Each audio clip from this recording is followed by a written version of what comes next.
இந்த இளைஞருடன் இருப்பதில் உடனடியாக பலன் ஏதும் இருக்காது போலிருக்கிறது என்று எண்ணிய பல படைத்தளபதிகளும் வீரர்களும் பாபரை கைவிட்டு வெளியேறினார்கள். மிகவும் விசுவாசமானவர்கள் என்று நான் நினைத்தவர்கள் கூட ஓடிவிட்டதுதான் என் நெஞ்சை தைத்தது என்று சுயசரிதையில் குறிப்பிடுகிறார் பாபர். சாமர்கண்ட் நகரில் பாபர் தங்கியிருந்த இத்தருணத்தில் பெர்கானாவில் உள்ள சில பிரபுக்கள் பாபர் 14 வயது சிறுவனாக நமக்கு அடங்கி ஒடுங்கி நடப்பார் என்று தோன்றவில்லை, ஆகவே அவரை ஓரங்கட்டினால்தான் நாம் செல்வாக்குடன் வாழ முடியும் என்று சதியாலோசனையில் இறங்கினார்கள்.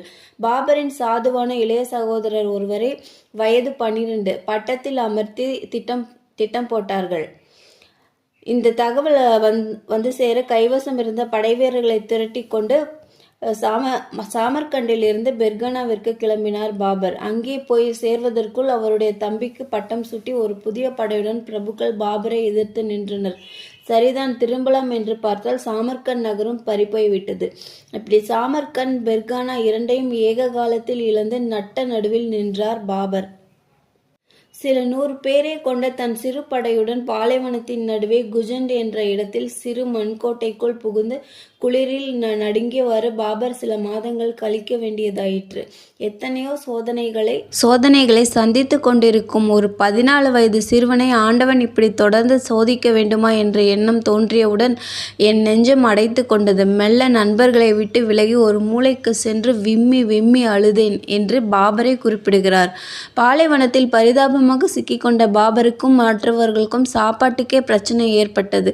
கூட இருந்த வீரர்களுடன் இரவில் கிளம்பி பக்கத்து கிராமங்களின் மீது கொரில்லா தாக்குதல் நடத்தி உணவு பண்டங்களை கைப்பற்றி கொண்டு வர வேண்டியதாயிற்று.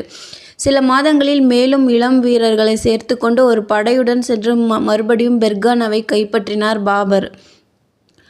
உடனே தன் சகோதரர் தலையை அவர் சீவி இருக்கலாம். மாறாக நாம் இருவரும் பெர்கானாவை பிரித்து கொண்டு ஆளுவோம்.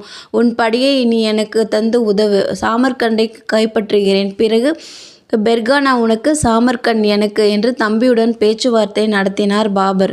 ஓராண்டு பெர்கானாவில் சற்று நிம்மதியான வாழ்க்கை. அப்போதுதான் 16வது வயதில் பாபருக்கு முதல் திருமணம் நடந்தது. உறவுக்கார பெண், எத்தனையோ லட்சியங்கள், ஏதேதோ கனவுகள். இல்லற வாழ்க்கையில் எனக்கு நாட்டமில்லை. என் மனைவி மீது விருப்பமும் வரவில்லை. அதற்காக அவள் மீது நான் வெறுப்பாக இருந்தேன் என்று அர்த்தம் அல்ல. தவிர இந்த விஷயத்தில் எனக்கு கூச்ச சுபாவமும் இருந்தது. ஆகவே 10-15 நாட்களுக்கு ஒரு முறைதான் படுக்கறைக்குள் நுழைந்தேன் என்று சொல்லலாம். அதுவே பிறகு மாதத்துக்கு ஒரு முறை என்றானது. அதுவும் என் அம்மா என்னை கட்டாயப்படுத்தியதால் தான்.